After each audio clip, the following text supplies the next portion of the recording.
What's up, fight fans? Your boy P. Welsh here, bringing to you another UFC Fight Night. Garcia versus Onama, coming off a 6-6 week with the no contest in the main event. Hopefully they rebook that. Up and down week, a couple good weeks. The upsets early really threw everything off. So excited for this card. A lot more spaces that are a little bit more not trustworthy, but a lot of spots I think we're getting pretty good odds on some of these guys in situations that aren't the best. So starting off in women's strawweight, Talita Alencar versus Irene Carnelossi.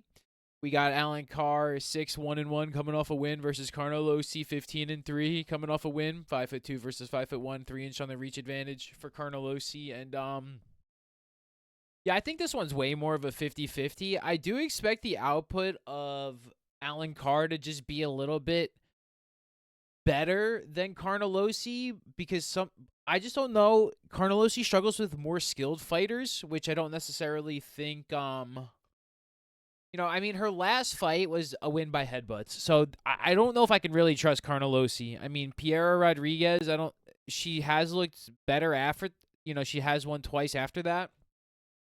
That's why I think you'll see Alencar as the favorite, and I think that's probably why you'll see the pick. But I do think Carnelossi has some dog in her.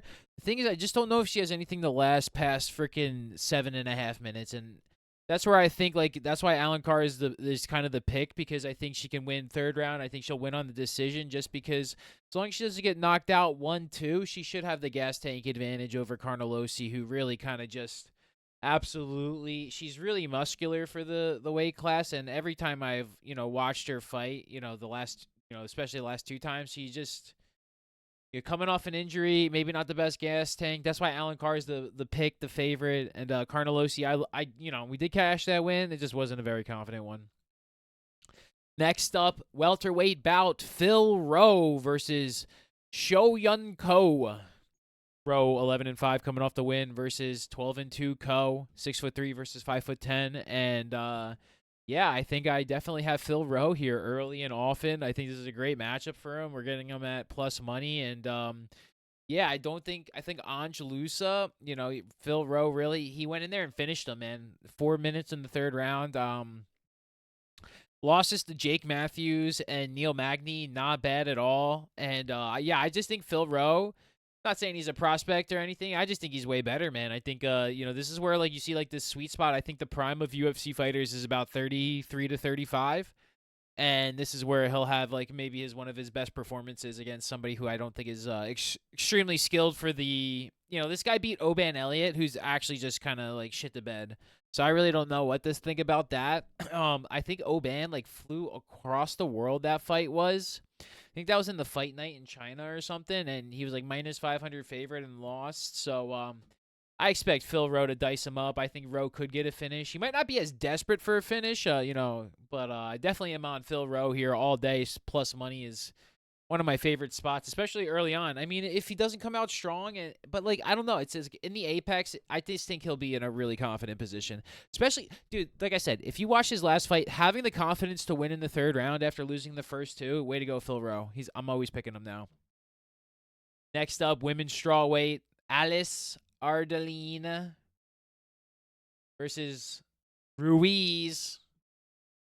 And yeah, 10-7 versus 10-4, 3 losses in a row for Ruiz. Ardeline is 10-7 coming off a win, and this is this one I might just pick Ruiz, maybe because she's desperate off losses, and just no way all the favorite women fighters win. But 3 straight finishes isn't very encouraging. Last win over 5 years ago.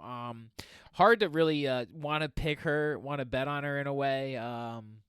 Plus 285. This is one of the bigger. So, I mean, again, the official pick is going to be Ardeline. It's kind of hard to go against them. Like you said, though, women's MMA is tough. It's hard to be trusted. It's also one of those spots where you have to really kind of be wanting to go in on them. And I kind of do want to go in on Ruiz because it's why are they really signing somebody for the 4th time? But, honestly, maybe they need to get these ladies' fights off before the contract situation. So it's some of these spots you really have to know very deeply about the matchmaking and what's going on. And that could be one of these spots where these ladies have one more fight and they got to just get them out, and GG's, this is what we get. So Ardeline, the official pick, massive upset potential. You just never know. Last up, now this is going to be high level MMA. Katlin Vieira, bantamweight bout against Nora Dumont, 15-4 versus 12-2. 5'8" versus 5'7", 1-inch reach advantage for Vieira, and yeah, this has to be Dumont all day. I think she's should be a considerable favorite. I think she's extremely powerful. I think has a great volume, good durability, and I just think when Vieira gets in there, I just think if the going doesn't, I just don't. I don't know if she has a lot of resolve to overcome somebody that's just going to keep going forward, right? Yeah, so this is Dumont all day. Maybe she gets a finish. It definitely could just be straight piecing her up for 3 rounds, kicks, punches at distance, not getting hit. I think that's kind of what Dumont does very well too. Is she stands at distance, does a lot of damage. Look at her legs. I mean, and doesn't get hit a lot. So I definitely like her by decision is a big possibility. But I mean, she definitely has the ability to also finish Vieira if she stands in there. But it's just not one that you've seen a lot. So Dumont by decision could be one that could be all day affair. I just don't really think Vieira's. I mean, I think she's got it in her to compete. I just don't think she has it in her to overcome and win against somebody that's like Dumont. I think on a roll. I'm not saying like she's a prospect either, but again, like I said, think MMA prime is 33 to 35. Like these girls got one fight against somebody very similar in their age bracket, training against the same thing. This should be a banger, and I think it's Dumont all day. Let's go middleweight bout: Dante Johnson versus Cedriquis Dumas. Was Dante Johnson 6-0 versus 10-3? Dumas coming off the loss to Michel Holozaychek. And he fought Zach Reese. Was that a nut kick? Is that a nut kick fight for Dumas or something? That's what it was. Yeah, Reese kicked him in the testes. I forgot about that one. That was recently, and he's back again. Yeah, I think Dante Johnson has clear pathway to victory. I think Dante Johnson can finish. I think either of these guys could get finished, honestly. I think if you're going to try and stand there with Cedriquis, I think you do have a chance to get clipped on the chin. I don't think he necessarily but if Johnson brings pressure and goes forward, I think he has a great chance to finish Dumas, who I don't know how much, he's been hurting real life in the pockets, and he's, getting another show check here, which is very good for him. But I do like Johnson. I want to pick Johnson for the finish as my official pick. I do think if I had to bet something, it'd be either of these guys, the fight, under 2.5, not to go the distance, just because I really don't trust the gas tank of either of these guys come round 2, and I think at some point late round 2, one of these guys finds a finish. Not saying they both don't want to be in there, but there's definitely levels to this, and I think at some point one of the levels will overtake the other person. Next up, bantamweight bout: Timmy Chuamba versus Chung Ho Lee.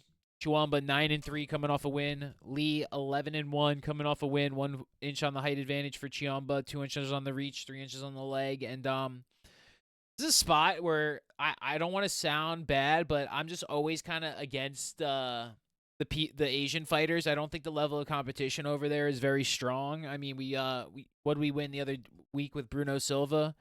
I like Timothy Chuamba here. I remember that Lucas Almeida fight. I picked him over Almeida, and I thought it was pretty close too. Almeida definitely had a little bit of an advantage in him, but I think Almeida also went up to featherweight after that, so that's why I think it's a real advantage for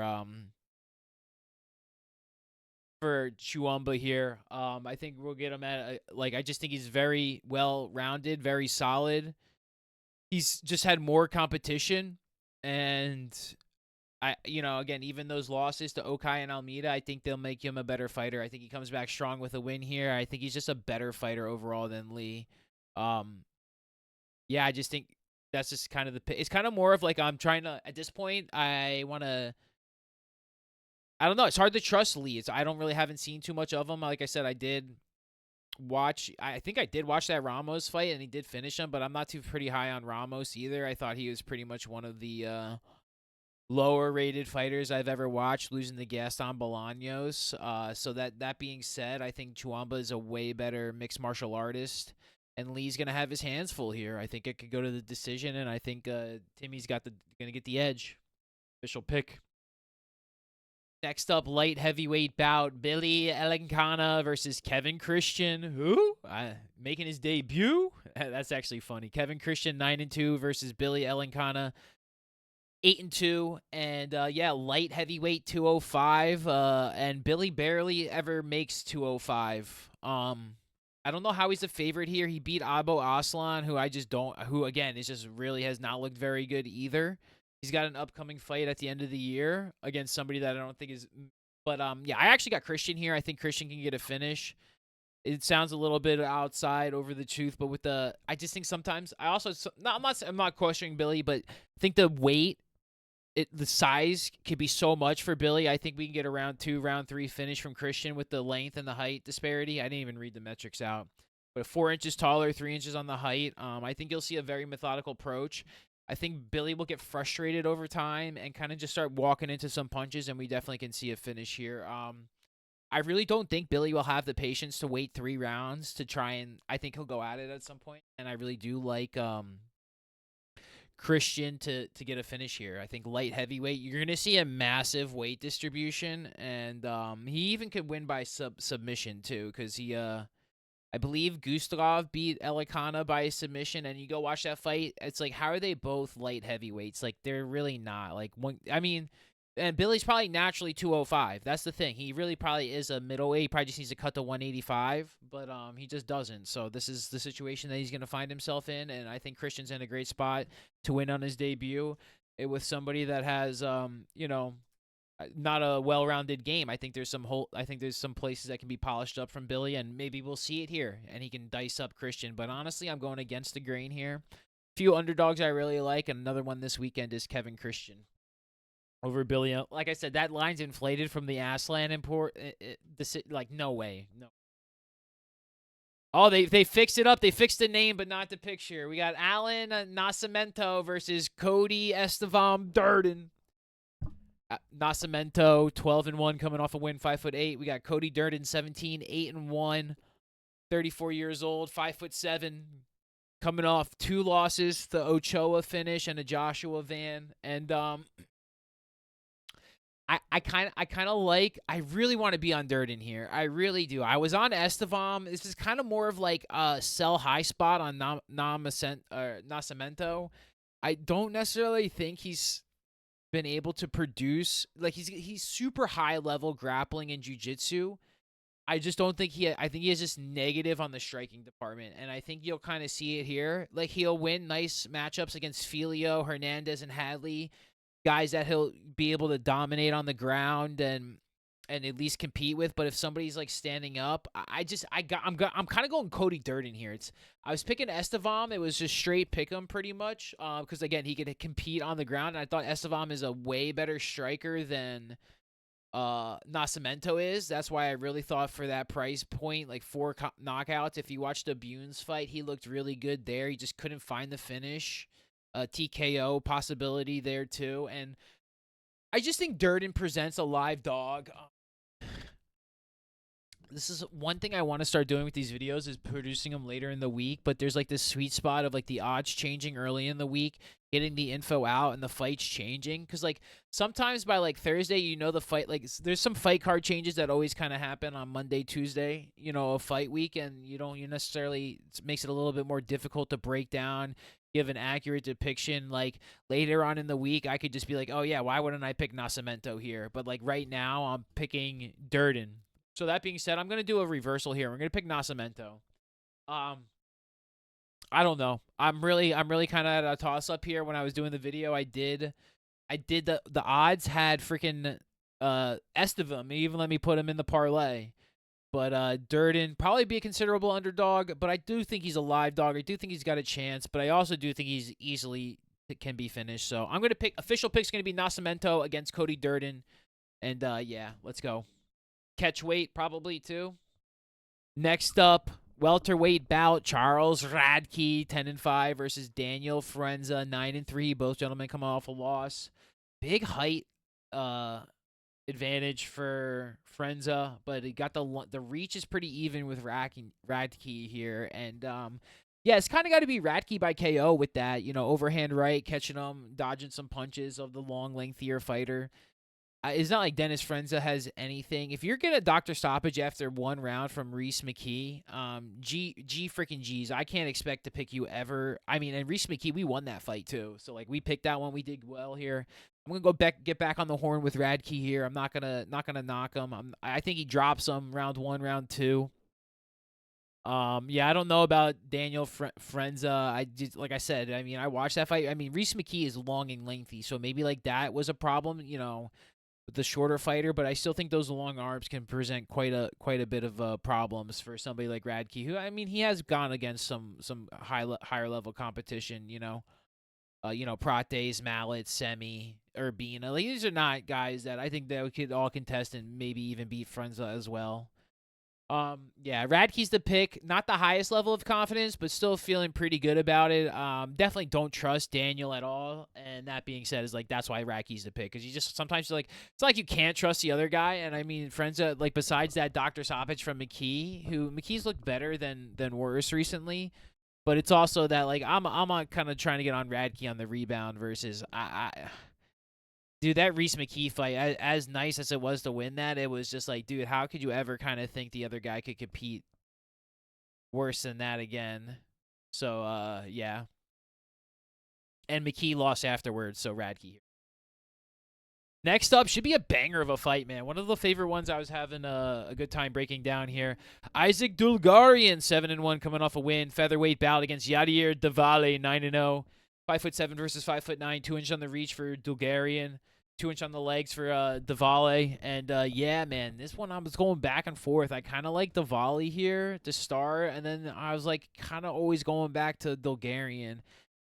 I just think his athleticism, his speed, and he just ran into the freaking the prospect killer in Christian Rodriguez.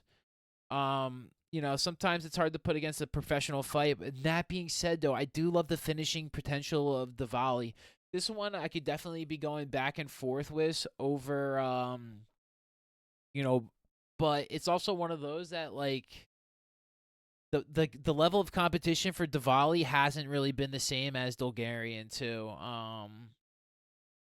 He did beat Michael Aswell, who we watched beat Almeida the other week, who's a good boxer. Dulgarian lost to Rodriguez, but rebounded against Murate. Francis Marshall win was, the finishes are good. This should be a banger, man. This one should go back and forth.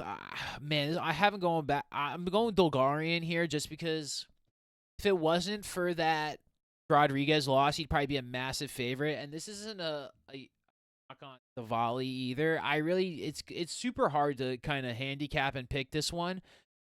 I honestly think Davali could get a finish too if he can find a spot that Rodriguez did. He can probably sneak a sub in there. But man, this one's gonna be super high level. I feel like these guys could both be ranked in a couple years.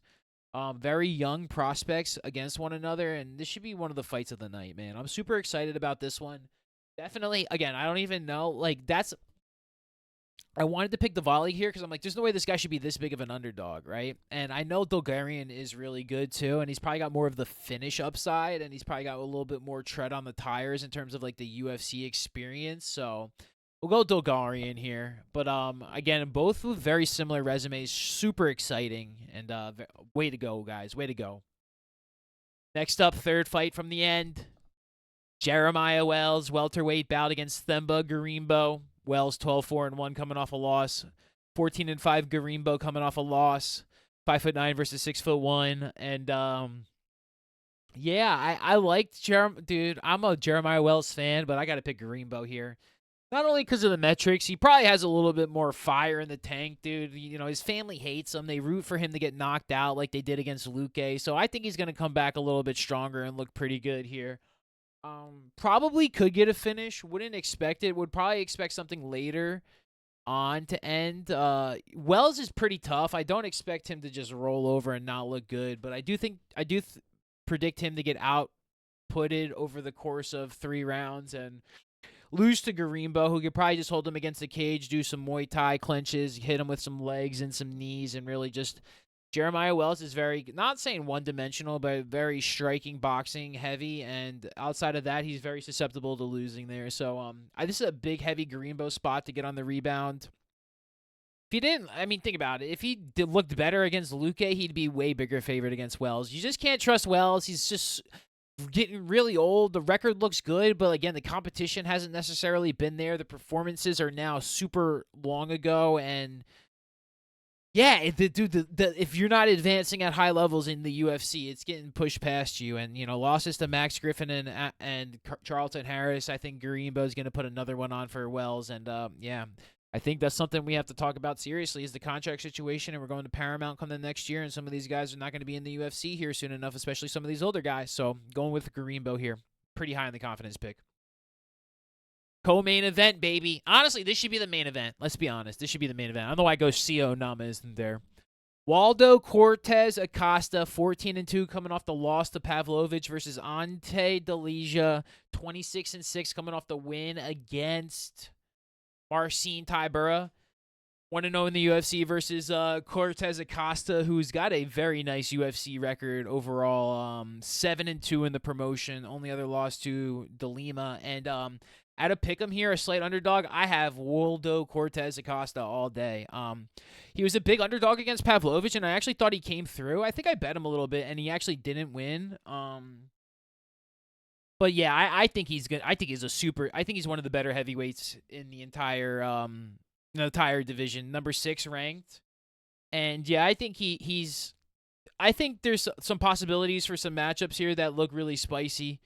The heavyweight division in the UFC, I think it needs to just be not shuffled, but they need to just get some of these matchups made, and this is a title eliminator in a way, and I think Cortez Acosta is going to try and go fight for the title here. He'll beat Almeida, right? Like he lost to Pavlovich, Volkov. Like he'll go, fight Blades after this. So there's some matchups to be made to sneak out here, but I think he's next in line to fight I think he can go fight Almeida next. Or he can go fight Gon if they want to give Volkov the rematch. Depends on what they really want to do with the UFC and the matchmaking. But I think Cortez Acosta is just gonna keep stacking a couple wins here. I think he'll beat this guy. I think he'll go beat Almeida, and then he'll beat the loser of the title fight or something, and then try and fight for the title. I think he's got a clear pathway to get there. I think he's a very skilled fighter, and I think if he ran a rematch with Pavlovich, he might make some adjustments. I think he's very smart. I think he's very composed, and I was not on him. I was not a fan until I watched him destroy Despan Sage, just because it was tough to believe in the Bresky and Arlovsky fight. But I think he also hasn't been fighting the highest level of competition, but he has been winning. And like I said, that Pavlovich fight I think was a little like the touch of death is gone from Sergey at the moment. He's got to find it against somebody. He's got nobody booked, so this should be interesting. I would love to see Pavlovich gone. That'd be a fun matchup if you want to do Volkov, Aspinall. That's kind of the thing, though, is like you don't really you do Pavlovich Almeida maybe just for some shits and giggles.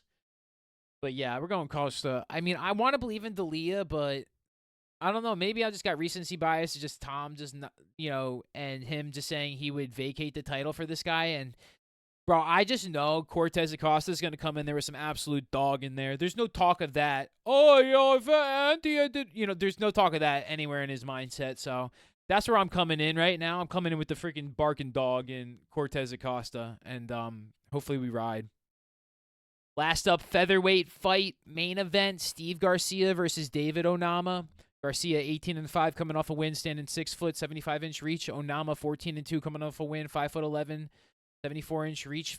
5-round main event for both these guys, first time, and wins over Qatar, Nelson, Mel Acosta, Nerman Becky, Chase Hooper for Garcia on an incredible run versus David Onama. Giga Chad, Romero, Pierce, Santos, losses to Nate and Mason Jones. So, I got to go Steve Garcia here, man. The fact is that, like, he has lost to guys that are in the UFC featherweight division, Nate and Mason Jones, who necessarily, I don't know if I would pick them to beat Steve Garcia right now either. I'm pretty high on Steve Garcia. I think he's got pretty great power. 6 foot and coming in at 145 is nasty work right now. So I think that's what a lot of people just don't actually realize when this guy comes in here. I think he's in pretty good shape. He really doesn't have to display a lot. I do worry about the 3-4-5 for this guy. He really hasn't been like tested so much in that regard. He's got incredible finishing ability for the fight, and I think that's where it really has to go. I think Onama definitely could win the decision 4-5-6 if the power doesn't translate for Garcia and the speed velocity doesn't come out in the first 2 rounds, right? I think Steve Garcia in 9 minutes in 3 rounds, 1, 2, or 3 is a really nice spot too. But I also like Onama 4-5 in decision, just because I think if you could weather that storm, you sneak in round 2 somewhere, or you start winning round 3, even like he gasses out after that. I mean, I haven't to like it's hard. It's like that Giga Chad is like the output of Onama was incredible that night. Was it? You know what I mean? It was still a pretty close fight, and Giga Chad just hasn't looked as good recently either. So, how good am I relying on that? Well, Garcia's just been on an absolute tear. Small octagon, major power. It's all Steve Garcia for me. 1, 2, or 3, I think is the official pick. While I definitely see Onama being able to like kind of withstand and get a draw over time, I just kind of like Steve Garcia, and I'm just gonna ride the train until the train gets off the track. So let's go Garcia. I'm gonna do a recap. I'm gonna try and do a short as well, just a quick do my quick picks for everybody and release that later in the week, and then try and again post an official round robin parlay. I don't really know what we're gonna do this week. We might just do one smaller one just because do a 6 pick with some favorites, because there's a lot of favorites I kind of like that are under 200 and with a couple rows that I like at plus 160. So yeah, let's do a quick recap here. Thank you guys so much for watching. Like, comment, subscribe if you made it this far. Leave your comments in the comment section of all the picks, 100% picks in the comment section. If you predict 100% of the fights right, I'll give you $100. Starting off with Alan Carr, Phil Rowe, Ardeline, Dumont, Johnson, Chuamba, and Kevin Christian. We're going Nascimento, Radcliffe, Bulgarian, Garimbo, Cortez Acosta, and Steve Garcia. Thank you guys so much for the support. I love bringing these videos, watching the UFC with everybody. Take care of yourselves, your families, and yourselves and your friends. And see you next week. Peace and love, everybody.